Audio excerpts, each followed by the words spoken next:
मनुष्य और धन, इन दोनों में संबंध अत्यंत गहरा है। धन वो शक्ति है जिसका उपयोग मनुष्य करता है सांसारिक वस्तुओं को खरीदने के लिए, अपना जीवन यापन करने के लिए। और मनुष्य वो शक्ति है जो धन को महान बना देती है। अब एक बात है, उपयोग करना चाहिए धन का और प्रेम करना चाहिए मनुष्य से। ये बात अधिकतर लोग समझ नहीं पाते। लोग यही सबसे बड़ी भूल कर बैठते हैं। तो प्रेम करते हैं धन से, तो उपयोग करते हैं मनुष्य का। ये अनुचित। देखिए, आप किसी सुई से युद्ध नहीं लड़ सकते, ना किसी तलवार से आप वस्त्र सी सकते हैं। नहीं, क्या किसके लिए है ये समझना आवश्यक है। आप भी उचित दिशा में कदम उठाइए। प्रेम कीजिए मनुष्य से और उपयोग कीजिए धन का। यदि आप मनुष्य का उपयोग करने लगे तो आपको प्रेम होने लगेगा धन से। ये प्रेम धीरे धीरे परिवर्तित होगा लोभ में और धीरे धीरे ये आपका अंत कर ही दे। सफलता कौन नहीं चाहता। सफलता को प्राप्त करने का, शिखर पर पहुंचने का अलग ही एक आनंद है। और जीवन में अपने कौन नहीं चाहता। हर एक व्यक्ति चाहता है कि जीवन में मेरे कुछ अपने हो जो सदैव मेरे साथ रहे, क्योंकि अपनों के साथ ही तो सफलता का आनंद सबसे अधिक आता है। परंतु होता क्या है, कई बार सफलता की खोज में उस मार्ग पर चलते चलते हम अपनों से दूर हो जाते हैं। ना चाहकर भी कभी कभी हो जाते, उन्हें समय नहीं दे पाते। कभी कभी भूल जाते हैं कि सफलता का वास्तविक आनंद अपनों के साथ ही है। कि सफल होने के पश्चात जब हम अपनों से मिलते हैं, उनके नेत्रों में हमारे लिए जो भाव है, जो सम्मान है, जो प्रेम है, यही असली पुरस्कार भी। हम भूल जाते हैं बात और अकेले हो जाते हैं। अधिकतर बार ये होता है। अधिकतर बार लोग जो सफल हैं वो अकेले रह जाते हैं। अब आप क्या चाहते हैं? आप असफल होकर अकेला रहना चाहते हैं या सफल होकर अपनों के साथ आनंद मनाना चाहते हैं? निर्णय आपका। सफलता के पीछे भागिए, स्वयं को झोंक दीजिए, किंतु अपनों का साथ कभी मत छोड़िए। वो अपने जो आपकी सफलता के लिए उत्तरदायी, वो अपने जिन्हें आपकी सफलता से सुख मिलता है, आनंद मिलता है, उन्हें कभी मत त्यागिएगा। भगवान और भक्त जब एक आकार होते हैं, जब भक्त अपने भगवान की ओर, अपने जीवन के उद्देश्य की ओर पूर्णतः समर्पित होता है, तब जन्म लेती है भक्ति।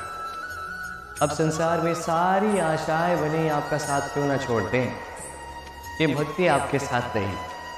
भक्त और भगवान जब एक आकार हो जाते हैं तो उनमें कोई अंतर नहीं रहता। वो एक हो जाते हैं, एक व्यक्तित्व, एक अस्तित्व। इसलिए कभी भी जीवन में, किसी भी रूप में, किसी भी प्रकार में, किसी भी ईश्वर को मानिए, मन में श्रद्धा जागृत कीजिए, इस भक्ति को जागृत कीजिए।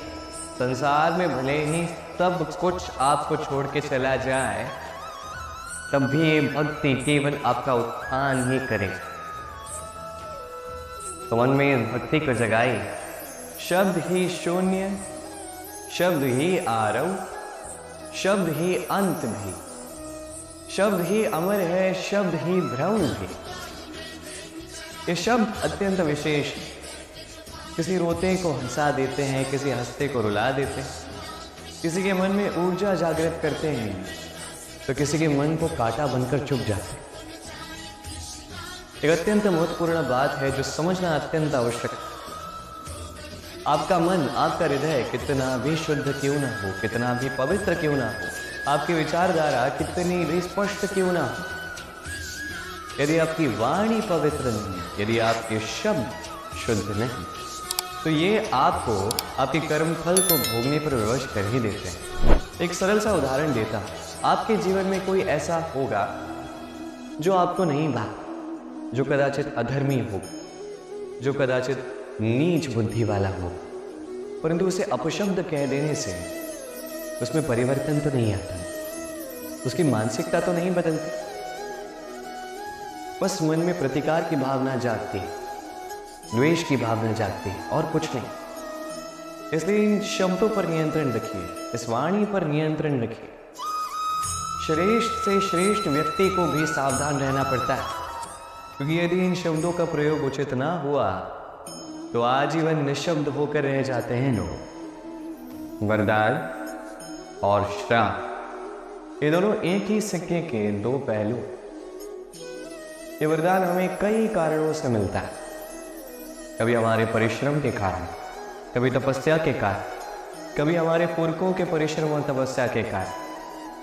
परंतु ये वरदान कब तक वरदान ही रहेगा, ये हम निश्चित नहीं करते। ये निश्चित करते हैं केवल हमारे कर्म। यदि आपको उदाहरण दो तो किसी रेशम के कीड़े को नहीं, उसे वरदान प्राप्त है कि वो अपनी सुरक्षा के लिए खोल बना सकता है। अब वो उसमें इतना मदान हो जाता है कि वो एक ऐसा खोल बना देता है जिसमें स्वयं ही गिरता है, दबकर मर जाता है। इसका तात्पर्य क्या है? तात्पर्य सरल, गर्व करना ठीक है, किंतु अहंकार करना बिल्कुल ठीक नहीं।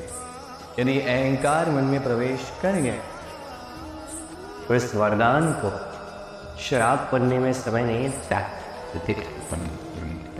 और यदि कर्म श्रेष्ठ रहे तो श्राप वे वरदान बन जाता है। सुख, दुख, मृत्यु, महामारी, ये कभी बता के नहीं है, कभी पूछ के आते हैं। और कुछ ऐसा ही होता है देवत का ये खेल, एक कारागार की भांति, एक मकड़े के जाल की भांति। अब जैसे एक मकड़े का जाल एक कीट को अपनी ओर आने के लिए उकसाता है, अपनी चमक से, अपनी बुनावट से, वैसा ही देवत का ये खेल मनुष्य को अपने पास आने के लिए उकसाता है। अंत में जाके मनुष्य फंस जाता। अंतर बस ये है कि जब कीट इस जाल में फंसता है वो अपने प्राण गंवा देता है। मनुष्य जब द्यूत के इस उकसावे में आता है वो अपना मान, अपना धन, सब कुछ गंवा देता है, अपना विवेक खो बैठता है। और आप अपना विवेक कभी मत खोइएगा। यदि आपके मन में लालच आ जाए, आप लोलुप हो जाओ, यदि आप देवत के इस खेल में प्रवेश कर जाओ तो बस स्मरण रखना, लौट कर वापस आना लगभग असंभव।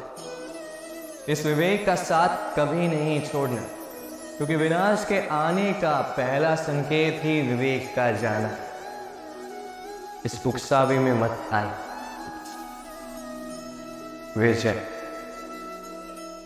विजय प्राप्त करने के लिए मनुष्य क्या कुछ नहीं करता,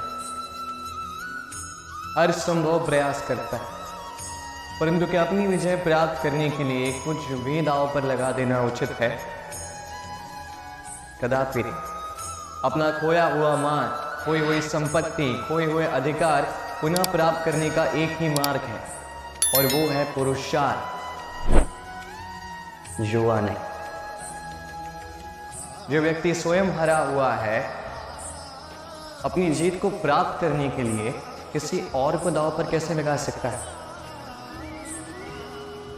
ये पूर्णतः अनुचित। कई बार भौतिक धन पाने के लिए, संपदा पाने के लिए हम हमारा वास्तविक धन, हमारे अपने, उन्हें खो जाने के लिए सज्ज हो जाते हैं। ये उचित नहीं। संकट कितना भी बड़ा क्यों ना आए, हमारे अपनों को हमारे साथ ही रखना चाहिए, ना कि अपनी विजय के लिए उन्हें दांव पर लगाना चाहिए। ये भूल किसने की, आप कभी दोहराइए मत। राधे राधे।